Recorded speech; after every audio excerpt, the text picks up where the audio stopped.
Cumprimento os irmãos na paz do Senhor Jesus. Seja todo bem-vindo, um momento de oração do canal Voltando para a Igreja de Atos, no nome do Senhor Jesus.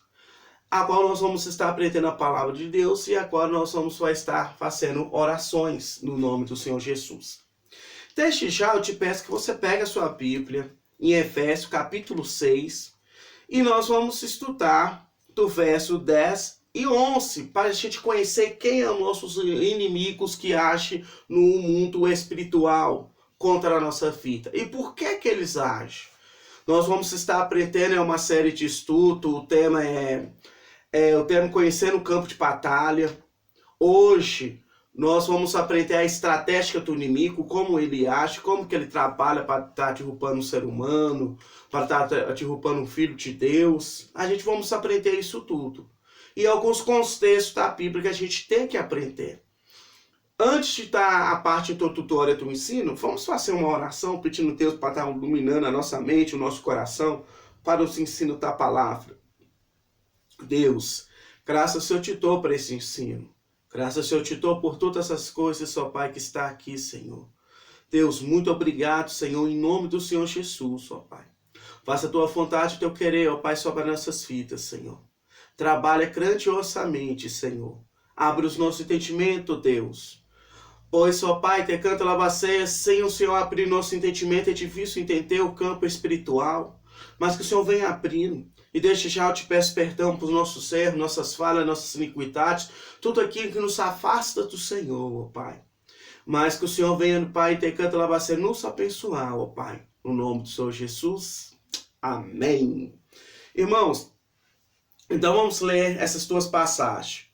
Quanto mais sede fortalecido no Senhor e na força do seu poder, revestir-te toda a armadura de Deus para poderes ficar firme contra as ciladas do diabo. Presta atenção. O nosso poder, a nossa força está em Deus. E o nosso adversário o nosso adversário é o diabo, como Paulo descreve no livro de Efésios. Mas o que eu quero te ensinar com você nesse momento, que você tem que aprender algo muito importante, essa parte introdutória do ensino. Você não pode superestimar o inimigo e superestimar o inimigo. Superestimar o inimigo é você dar valor às coisas do adversário. E você superestimar é você não dar valor, é ao contrário, você não dá valor. A gente tem que estar vigilante contra o nosso adversário, estar vigilante contra as coisas de cantalabacé do inimigo. E a palavra de Deus nos fala, eu quero que primeiro, antes da gente ir lá na fundação, vamos falar assim, na queda do homem, eu quero que você vá comigo lá em Apocalipse, capítulo 2, versículo 24. É algo que nos ensina, claramente é algo que eu quero levar aqui nesse momento com vocês. Apocalipse capítulo 2, versículo 24, nos fala dessa forma, irmãos. Portanto, a igreja que foi escrita, mandada, foi a igreja de Tiatira. E a carta, Aratrabacé, com o apóstolo João direcionou a Aratrabacé para o anjo da igreja naquela época, falava assim: Tico, todavia a vós outros, temais de Tiatira, há tanto quanto não tem essa doutrina, e que não conhecerão, como eles diz, as coisas profundas de Satanás. Outra carga não chocarei sobre vós. Presta atenção. O Aratrabacé, Deus estava repreendendo essa igreja, por quê?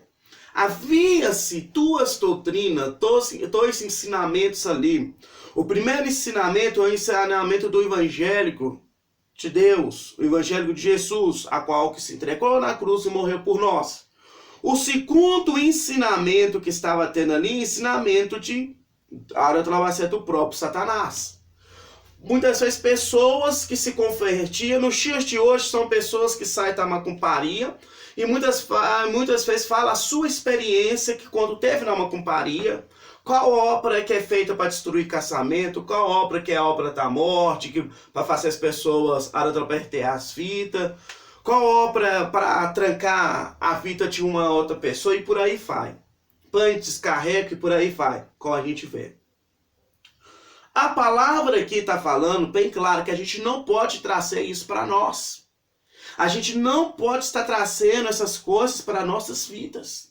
A gente não pode ser curioso a aprender as coisas do adversário, as coisas das trevas, porque a gente pode se envolver com ela e carregar uma carga, um ensinamento, por causa que quanto mais você conhece, mais você é responsável daquilo que você conhece. Quanto mais vocês conhecerem as escrituras, mais responsáveis vocês são por elas. Quanto mais vocês conhecerem a doutrina, a antolabacéia do adversário, mais responsável você é. Mais responsável você é. Então a primeira coisa que você tem que aprender é o seguinte, irmão e irmã que está me ouvindo. Você tem que aprender sobre o Evangelho. O que a palavra diz? O que você precisa aprender sobre o mundo espiritual está aqui, irmãos. Está aqui, nas Escrituras. Não precisa procurar outro livro. Não precisa procurar outra coisa. O que você precisa de aprender sobre Deus está aqui. Deuteronômio 29 nos fala o seguinte, quando Deus falou com aquele povo desta forma, que as coisas reveladas e escritas nas leis de Deus é para nós. Mas as coisas ocultas pertencem somente a Deus. Então, se a Bíblia fala automaticamente dos demônios e quem é Satanás, a Bíblia fala, mas ela não aprofunda sobre esse assunto para você não carregar isso a mais na sua vida. Então, aquilo que você precisa de aprender de Satanás está aqui, nas Escrituras. É só você estudar. E Deus te deu autoridade para você guerrear contra ele. E da mesma forma, isso é superestimar, dar valor às coisas, a doutrina de Satanás. E a doutrina, a palavra doutrina quer dizer ensino, irmãos. Todas as vezes que você deparar com essa palavra doutrina, ela quer dizer ensino. E a palavra superestimar, aquelas pessoas assim, Satanás não existe, essas coisas são balela, mas em Coríntios, em Coríntios, né, 2 Coríntios, capítulo 2, nos fala que nós temos que ter sabedoria na questão do adversário e nos fala que que nós temos que ter, não subestimar o adversário, pois os seus discípulos. Então, quer dizer, as suas manhas, as suas estratégias, a gente tem que tomar cuidado com a estratégia do adversário, como lá em Efésios nos fala, capítulo 6, versículo 11, que nos fala assim, as ciladas do diabo, as ciladas dele. Ele, vamos falar assim, ele cria ciladas. E quanto mais você crê que ele não existe, mais fácil ele agir a sua vida. Mais fácil ele trabalhar na sua vida e te derrubar. Amém? Então nós vamos aprender nesse momento, nós vamos lá no primeiro livro da Bíblia, né, que é o livro de Gênesis, capítulo 3, no nome do Senhor Jesus, e nós vamos estudar alguns tópicos ali no nome do Senhor Jesus. Nós vamos estudar a queda do homem. Nós vamos estudar com alguns tópicos, e um dos primeiros tópicos que nós vamos estudar é esse. Mas a serpente mais sagaz que de todos os animais selváticos que o Senhor Deus tinha feito, diz à mulher, assim diz Deus, que não comereis de toda a árvore do jardim? Preste atenção, irmãos. A palavra de Deus nos fala em Gênesis capítulo 3, versículo 1, ao qual eu li, aqui já fala o atributo do nosso adversário. Mas a serpente mais sagaz que de todos os animais selváticos. O que ele quer dizer, a serpente? A serpente, se você olhar a serpente, ela é um animal né? Que ela fica observando a sua presa, como ela vai atacar a sua presa. E muitas vezes ela pega a sua presa em surpresa. Ela automaticamente seduz, alguma serpente seduz a sua presa. E a palavra de Deus nos fala que ela é mais sagaz. O que é sagaz? Uma pessoa dotata de conhecimento que não deixa se enganar. Você pode falar, vamos dessa forma, esse professor é sagaz, esse irmão é sagaz. É uma pessoa dotada de conhecimento. É uma pessoa que não se deixa enganar. Isso é a palavra sagaz. Então você tem que aprender que aqui já mostra bem claro para você a serpente. Então a serpente é um dos animais mais sagazes que tem no reino de Deus. Então eu tenho que ter uma sabedoria contra isso. Eu tenho que saber que o inimigo ele é astuto. Eu tenho que saber que o inimigo ele me observa e ele tenta me seduzir. E eu não consigo enganar ele, eu, ser humano, eu não consigo. Só através do Espírito Santo de Deus e através das armas em Deus. Por causa que a palavra de Deus nos fala que a nossa arma é poderosa em Deus. Então a sua arma está em Deus. Você próprio não consegue derrubar o adversário. E a palavra de Deus nos fala que, o versículo 1 já nos demonstra que ele se aproximou de Eva, se aproximou da mulher, e quando ele se aproximou, ele fez com a serpente. Veio como alguém que não quer nada e se aproximou diante da sua vítima. E começou a olhar, reparar a sua vítima.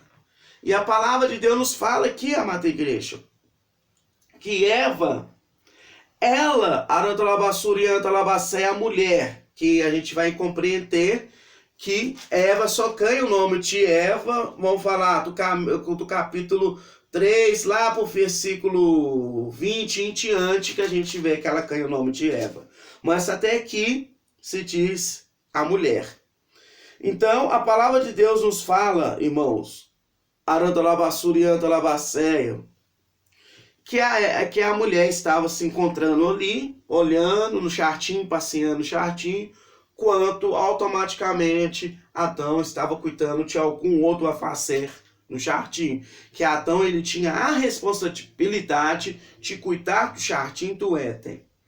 E a palavra de Deus nos fala que Satanás chegou. E quando ele chegou diante da mulher, da forma de serpente, vamos falar assim, ele começou um diálogo desta forma. E assim diz, assim que Deus diz, não comereis de toda a árvore do jardim, foi uma pergunta automaticamente que ele fez.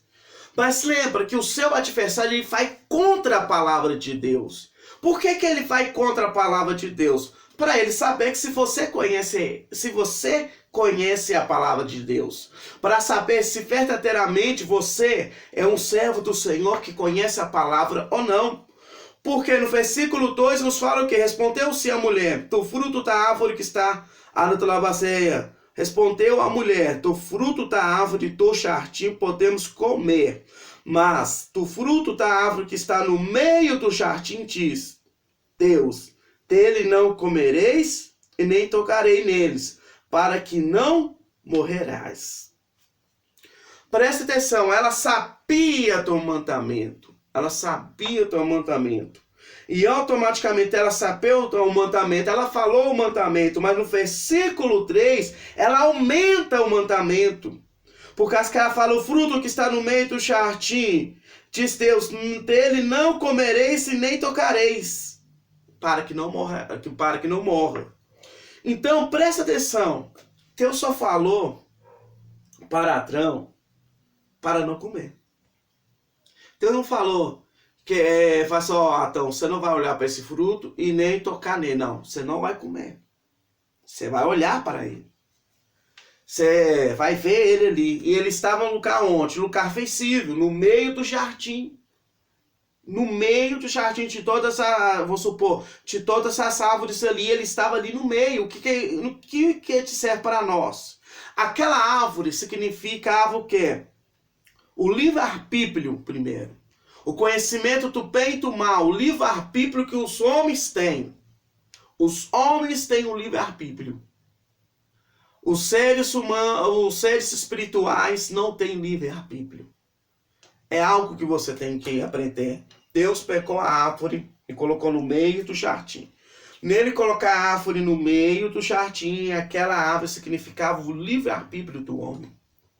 Havia apenas uma lei que não era para comer daquela árvore. Havia essa lei. A lei foi dada lá no Éden. A lei era algo muito simples. Não era para trocar, não era para comer o fruto. Poderia até chegar a tocar, mas a decisão de comer você não poderia, por causa que no dia que comesse, o juízo de Deus desceria. Mas Satanás, vendo que a mulher ela não compreendia muito a palavra, a mulher não repreendeu ele. Você vai ver que logo no versículo 4, quando ele conseguiu ver que verdadeiramente a mulher não conhecia do que ela estava falando, a diferença de você conhecer e ter informação é totalmente diferente. Você pode conhecer as escrituras e você pode ter a informação das escrituras. Conhecer as escrituras é você meditar e estudar as escrituras. Estudar a lei do Senhor. E você ter a informação é você automaticamente aqui. Você está me assistindo, eu estou te passando aqui, você tem a informação do capítulo 3. O que ele quer dizer? O que ele quer falar? Então vamos falar dessa forma. Há uma diferença de Cantalabaceia, Arantalabaceia de aluno e há uma diferença de estudante. O que é aluno? Aluno é quando ele assiste uma aula, é quando ele observa uma aula, e a Arantalabaceia estudante é aquele que estuda aquele conteúdo e procura cada dia mais conhecer e desenvolver o seu tom. Então nós não temos, por isso que Tiago fala, nós não temos que ser ouvinte, nós temos que ser praticante da palavra de Deus. E automaticamente ele sabia, a serpente aqui, a antiga serpente, qual é o nome de Satanás, ela sabia que ela apenas tinha a informação que não poderia comer daquele fruto. Então, ele vem com a proposta. Porque Deus sabe que no dia que deles comeres, vos abrirão os vossos olhos, e como Deus sereis conhecedor do bem e do mal. Vamos aqui no versículo 5 e vamos entender aqui essa passagem, esse versículo. Irmãos, o versículo 5 é o mais importante, que fala o seguinte. O que é que ele fala? Ele fala assim, a serpente fala assim, ó, o que Deus quer é que você não come o fruto. Que no dia que você comer do fruto, você vai ser conhecedor do bem e do mal. Ele não quer que você come. Mas a palavra de Deus nos ensina, amada igreja, que Deus, ele conhece o bem e o mal. Mas o homem conheceria o bem e o mal praticando.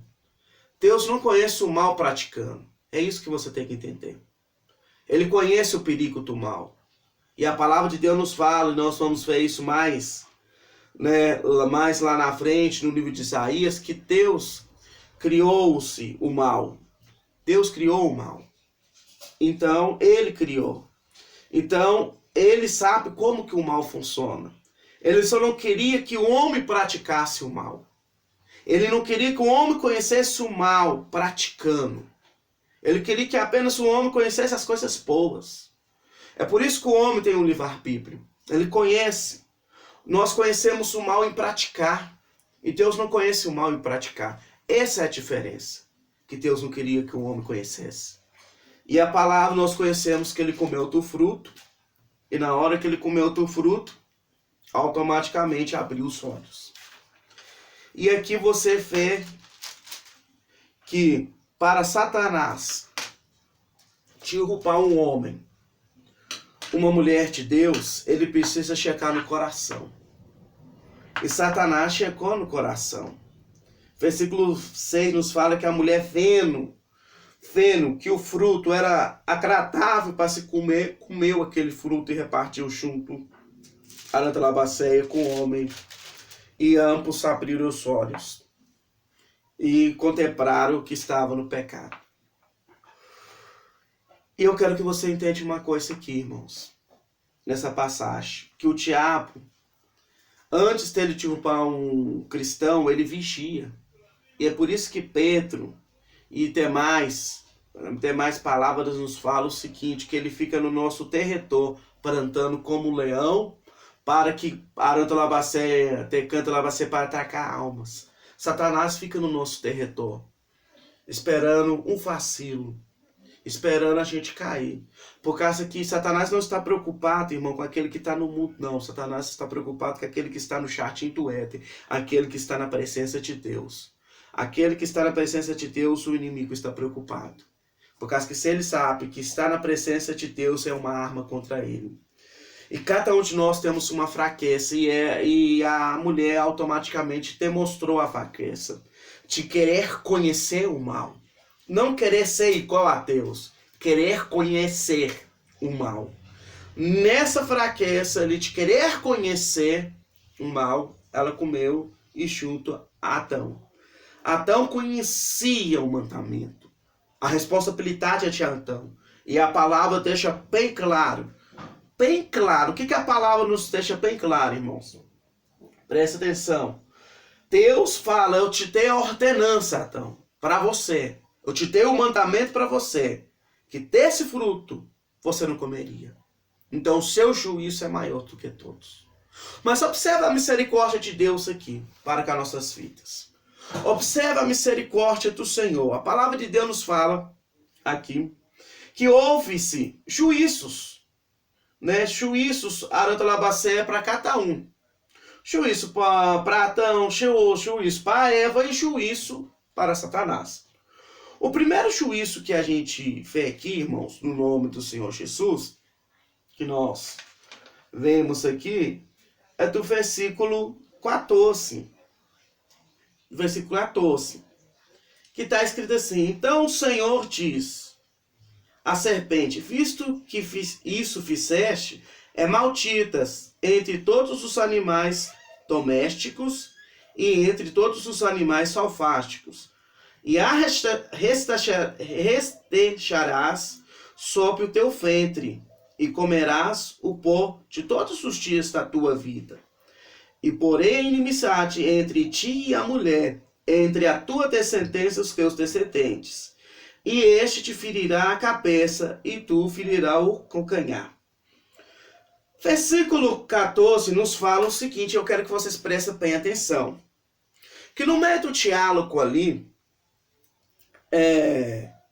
entre o homem e a mulher, Adão falou com Deus dessa forma: ó Deus, eu pequei por causa que a mulher que tu me deste. Então o mal já começou a manifestar em Adão.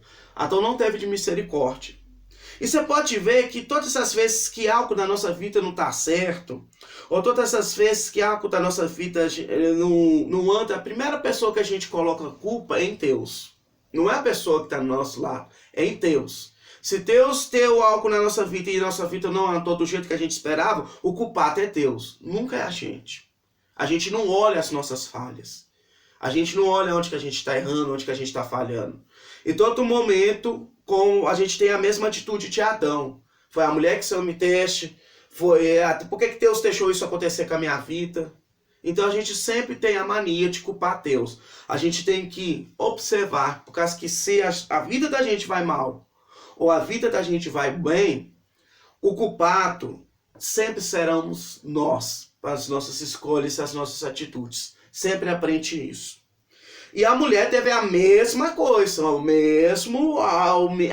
falar a mesma coisa, a mesma atitude. Foi a serpente, né? E automaticamente a serpente é quem? Vamos falar, a antiga serpente é Satanás. E Satanás sabe que ele sabe que ele foi, vamos falar assim, o pivô de todas as coisas. Ele não precisa acusar. Ele precisa, né? Ele sabe com Deus que o ser humano sempre vai culpar ele. mas nunca o ser humano vai reconhecer a culpa. Então eu quero que você aprenda isso. E o versículo 14, o mais importante, que Deus amaldiçoa a serpente.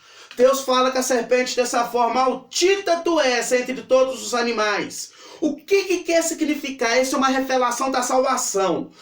Porque não há salvação para os demônios. O lugar de condenação, de juízo dos demônios já está escrito. Não há salvação para eles. Não há segunda chance para eles. Então não há. É por isso que ele luta contra a sua vida. É por isso que ele luta contra a sua família. É por isso que ele quer destruir você. Por quê? Que ele não há salvação para ele. E a palavra de Deus nos fala, que Deus fala, decanta Labacé, com ele dessa forma: colocarei inimizade entre ti e a mulher, e a descendência da mulher e os seus descendentes. Presta atenção, amada igreja. Presta atenção bem claro nessa palavra. As tuas promessas aqui, as tuas revelações aqui, revelações grandiosas para nós. Deus está mostrando para nós aqui, irmãos, dentro do contexto, dentro da palavra, Deus está mostrando a misericórdia dele para nós. Nós vamos entender aonde que a misericórdia de Deus age, mas eu quero que você entenda aqui que Deus falou que Satanás não há mais salvação para você. Se havia uma chance, agora não vem mais. E você não terá mais amizade com a mulher. Por quê, irmãos? Olha, no Jardim do Éden, ele tinha amizade, ele conversava com a mulher, ele dialogava com a mulher, Arão do Labacé, conversava com a mulher, e agora já não tem mais, não vai ter. E você vai ser inimigo da descendência da mulher. E da mesma forma você vai ser, os descendentes da mulher vai ser inimigo de vocês. Preste atenção aonde sai a palavra Satanás. A palavra Satanás quer dizer adversário dos homens, ou adversário. Muitas vezes as pessoas falam assim: a palavra Satanás quer dizer adversário de Deus. Não, a palavra Satanás quer dizer adversário. E aqui nós vemos que no versículo 15 é adversário dos homens. Então a palavra quer dizer adversário dos homens. Porque a Arã da Labaceia, a antiga serpente, é inimiga mortal dos descendentes de Deus. É inimigo mortal. É por isso que você vê que Caim mata Abel. Por aí você vê. Então vamos continuar. Aí vem o juízo da mulher, que ia multiplicar. Aqui começa o primeiro evangélico, a anunciação do evangélico de Deus. Começa no capítulo 3, o pré-evangélico, como a gente fala. O pré-evangélico, porque que aqui inicia a pregação do evangelho. E quando tu fala: este te ferirá a cabeça e tu ferirá o calcanhar, é o que aconteceu na cruz. Quando Jesus estava sendo crucificado, quando Jesus estava começando a fazer a obra em Jerusalém, demônios estavam saindo da vida das pessoas e pessoas estavam, automaticamente sendo curadas. E automaticamente o inimigo, que é Satanás, viu que o Filho de Deus se manifestou na terra. Então Satanás feriu Jesus na cruz. Quando Jesus estava na cruz, Satanás feriu ali Jesus. Ele feriu. É por isso que ele fala: ferirá no calcanhar. Por quê? Ele feriu Jesus na cruz. Mas quando Jesus foi morto ali na cruz, desceu lá no inferno, tomou autoridade. Presta atenção, Hebreus nos fala que Satanás tinha autoridade sobre a morte, sobre a nossa vida. Ele poderia chegar diante de Deus e falar: Senhor, Adão tem que morrer que ele pecou contra os seus mandamentos. Adão tem que morrer por causa que ele pecou. Toda a humanidade tem que morrer que eles pecaram contra ti. E nós vamos ver isso, tá, irmãos? Essa série de estudo, nós vamos passar em duas vidas, a qual Satanás injigiu a morte, um homem ele atentou e o outro ele queria a morte desse homem. Então nós vamos aprender isso. Naquele tempo, antes de Jesus ser crucificado, Satanás tinha o poder da morte, de condenar as pessoas à morte. Ele tem que morrer, ele pecou contra a tua palavra. E a tua palavra está escrito assim, que todos aqueles que pecam contra o Senhor o final dele é a morte. É por isso que Deus não tem acrato na morte do ímpio. Deus não tem acrato da morte do perverso. Quando o perverso morre, o ímpio morre no seu pecado, Deus não tem acrato. Quando aquele que é justo também se desvia dos seus caminhos e morre no pecado, Deus não tem acrato. Nós que somos cristãos, nós que, você pregamos a palavra do Senhor, nós não temos que ter acrato na morte do perverso. E a palavra de Deus nos fala o seguinte, irmãos, que quando Jesus foi lá, pegou a chave da fita, pegou a chave, o livro, e fala que ele tem o poder da vida e da morte, esse poder voltou outra vez na mão de Jesus.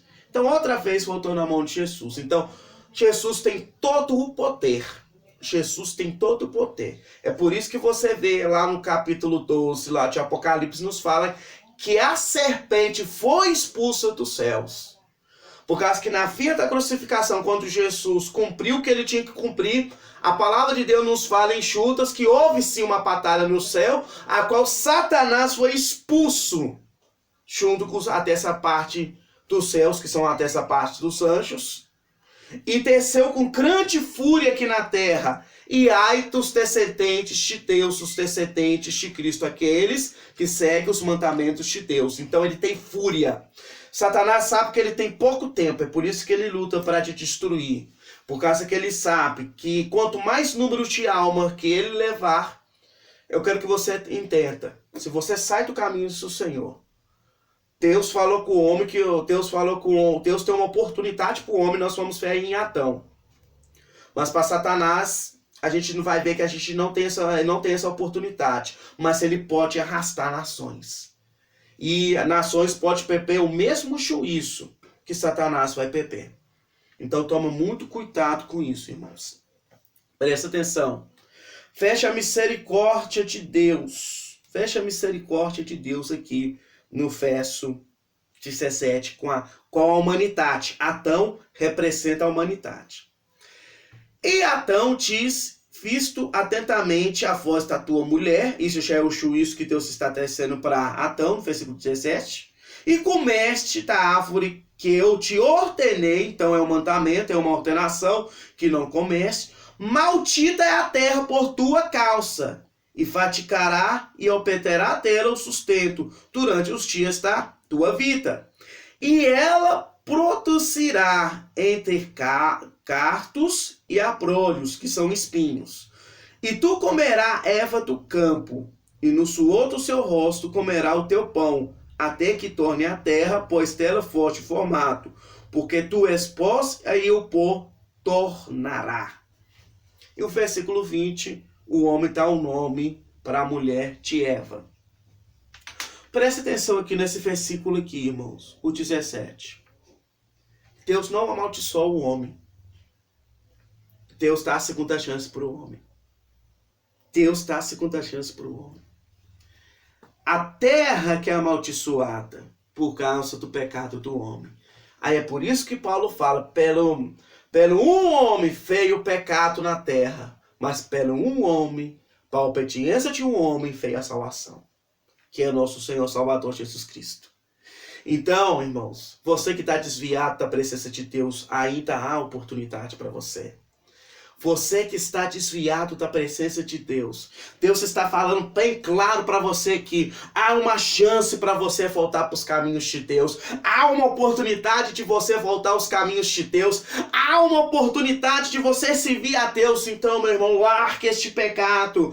Que há oportunidade para você e volta para o caminho do Senhor. Você que estava fazendo a obra que desviou, você que acha que não há uma oportunidade para você, há uma oportunidade para você, meu irmão. Há uma oportunidade para você, minha irmã. Há uma oportunidade de cantar para mim, se eu desviar da presença do Senhor. Há uma oportunidade, irmãos. Volte para o caminho do Senhor.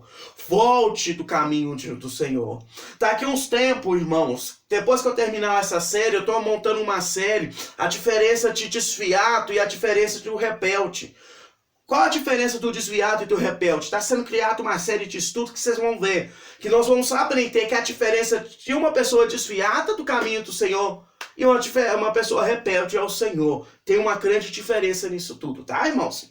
Mas Eu quero que você medita no texto aqui, há uma oportunidade para você. É por isso que Satanás luta tanto para matar aquele que está desfiado. Ele luta tanto. Mas a misericórdia de Deus, o amor de Deus, demonstrado no capítulo 17 aqui, demonstrado no capítulo 17.